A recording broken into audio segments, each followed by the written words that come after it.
सभी श्रद्धालु माताओं, बहनों और भक्ति भाव से जुड़े श्रोताओं को करवा चौथ के इस पावन अवसर पर मेरी ओर से हार्दिक शुभकामनाएं। आज का यह दिन नारी के स्नेह, प्रेम, त्याग और श्रद्धा का प्रतीक है। यह व्रत केवल एक दिन का उपवास नहीं, बल्कि एक ऐसा पवित्र संकल्प है जिसमें पत्नी अपने पति की दीर्घ आयु और उसके सुख समृद्धि के जीवन के लिए निर्जला उपवास रखती है। करवा चौथ का यह पर्व नारी के उस अमर प्रेम की गवाही देता है जो हर युग में अटल और अड़िग रहा है। जब कोई सुहागिन स्त्री अपने हाथों में मेहंदी रचाती है, सोलह श्रृंगार करती है, माँ पार्वती की आराधना करती है, तब उसका हर आभूषण, हर प्रार्थना उस अटूट बंधन की पहचान बन जाता है जो उसे अपने पति से जोड़ता है। कहा गया है कि करवा चौथ का यह व्रत उस प्रेम का प्रतीक है जो न केवल सांसारिक है बल्कि आत्मिक है। इस व्रत की शुरुआत के साथ ही घरों में सजी थालियाँ, दीपक की लौ और माँ गौरी के गीतों की गूंज पूरे वातावरण को पवित्र बना देती है।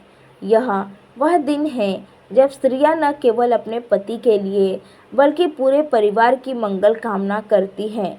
अब आइए इस व्रत से जुड़ी वह पौराणिक कथा सुने जो करवा चौथ के व्रत का मूल आधार मानी जाती है। वह समय पहले एक राजा था जिसके 7 पुत्र और एक पुत्री थी। वह अपनी पुत्री वीरवती से बहुत प्रेम करता था। वीरवती रूपवती, संस्कारी और सबकी लाडली थी। जब वह विवाह योग्य हुई तो उसका विवाह एक सुंदर और योग्य राजकुमार से हुआ। विवाह के बाद जब उसका पहला करवा चौथ आया तो वह अपने मायके में थी। उसने बड़े उत्साह और श्रद्धा के साथ वह व्रत रखा। प्रातःकाल स्नान कर माँ पार्वती की प्रतिमा के समक्ष दीप जलाया और व्रत का संकल्प लिया कि आज वह पूरे दिन निर्जला उपवास रखेगी और रात्रि में चंद्र दर्शन के बाद ही जल ग्रहण करेगी। वह पूरे दिन माँ पार्वती और भगवान शिव का ध्यान करती रहती। धीरे धीरे दिन बीतने गए। सूर्य सिर पर आ गया और फिर ढलने लगा। वीरवती भूख प्यास से अत्यंत व्याकुल होने लगी। उसकी आंखों के आगे अंधेरा छा गया। तब उसके भाइयों से यह देखा न गया। वे अपनी बहन के प्रेम में व्याकुल हो उठे। सबसे बड़े भाई ने कहा, बहन अब और नहीं देखी जाती तुम्हारी यह दशा। फिर उसने एक उपाय सोचा। पास के पीपल के पेड़ पर एक दीपक जलाया और छलनी रख दी। दूर से देखने में ऐसा प्रतीत हुआ जैसे चंद्रमा निकल आया हो। भाइयों ने बहन से कहा, देखो बहन, चांद निकल आया है, अब तुम व्रत खोल लो। वीरवती ने आकाश की ओर देखा और सोचा कि सच वो चंद्रमा निकल आया है। उसने माँ पार्वती की आरती की, करवे में जल भरा और अर्घ्य अर्पित किया। फिर उसने जल ग्रहण किया और व्रत खोला। किंतु जैसे ही उसने जल पिया, उसी क्षण एक दूत आया और उसने दुखद समाचार दिया, राजकुमारी, आपके पति अचानक अचेत हो गए हैं। वह सुनते ही वीरवती के हाथ से करवा गिर पड़ा।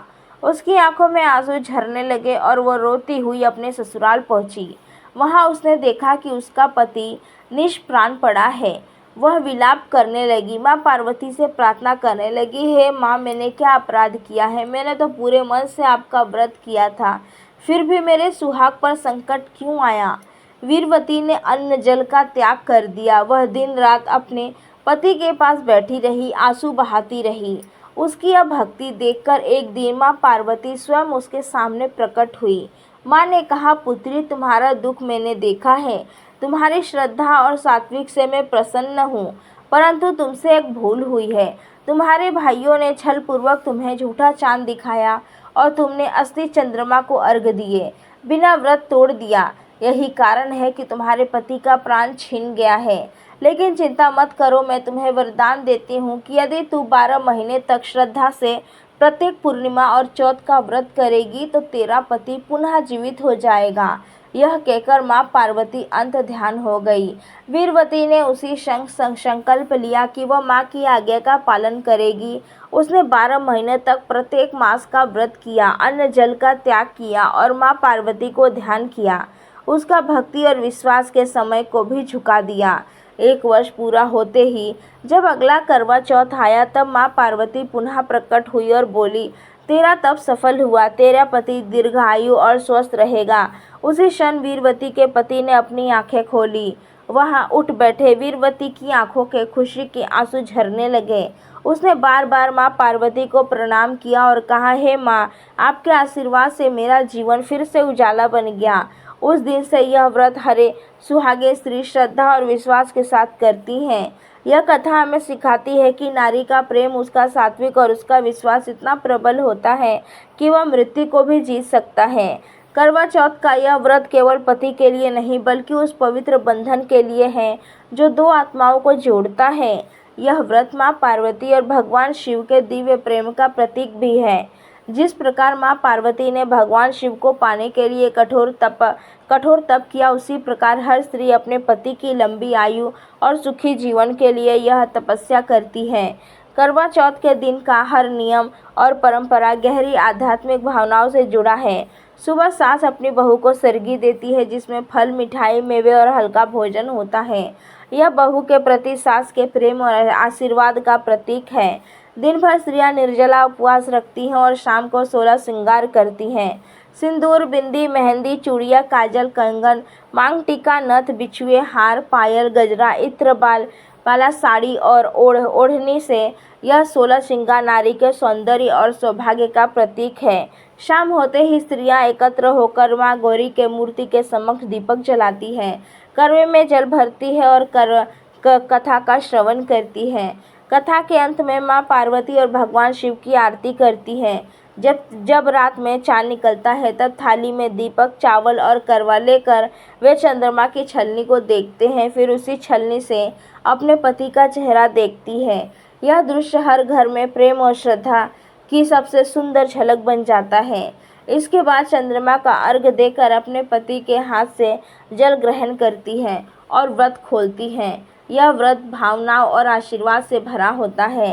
शास्त्रों में कहा गया है कि यदि जो स्त्री और विधि विधान से करवा चौथ का व्रत करती है, उस अखंड सौभाग्य की प्राप्ति होती है, उसके पति की आयु लंबी होती है, परिवार में सुख शांति बनी रहती है और जीवन में कभी अशुभता नहीं आती।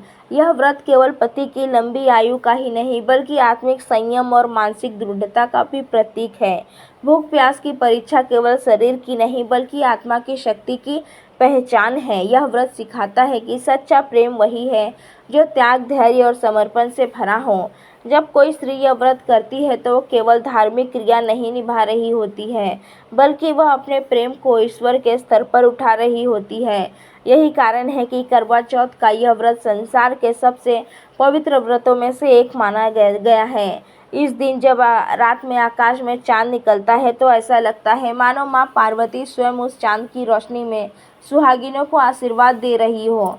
हर दीपक, हर प्रार्थना और हर आवाहन से माँ गौरी का स्नेह समाया होता है। इसीलिए आज के इस पवित्र दिन हम सब मिलकर यही प्रार्थना करें कि माँ पार्वती हर नारी को अखंड सौभाग्य का वरदान दे, हर घर में सुख और समृद्धि बनी रहे और हर दाम्पत्य में प्रेम और विश्वास का चांद सदा चमकती रहे।